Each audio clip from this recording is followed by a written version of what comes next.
ज्यांना जायचंय त्यांनी खुशाल जावं, त्यांचं भलं व्हावं हे उद्विग्न उद्गार आहेत ठाकरेंच्या शिवसेनेचे प्रमुख उद्धव ठाकरे यांचे।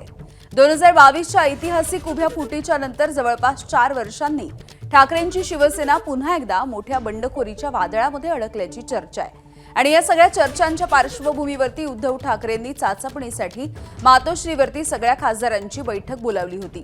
त्यामुळे दुखावलेल्या उद्धव ठाकरेंनी ज्यांना जायचंय त्यांना जबरदस्तीने हात धरून थांबवण्यात काय अर्थ आहे असाही सवाल उपस्थित केला। नाराजी आणि असमर्थता देखील व्यक्त केली आहे। 60व्या वर्धापन दिनाच्या मुहूर्त साधत ठाकरेंना जोरदार धक्का देण्याच्या हालचाली सध्या शिंदेंकडून सुरू असल्याची चर्चा आहे। दुसऱ्या शक्यतेनुसार संसदेच्या पावसाळी अधिवेशनाच्या आधी आणि मंत्रिमंडळाचा विस्तार होण्याच्या आधी ऑपरेशन टायगर हे राबवलं जाऊ शकतं। पण यामध्ये एक कायदेशीर अडचण आल्यामुळे सध्या तरी हे ऑपरेशन आकड्यांच्या गणितामध्ये अडकून पडल्याचं कळतंय।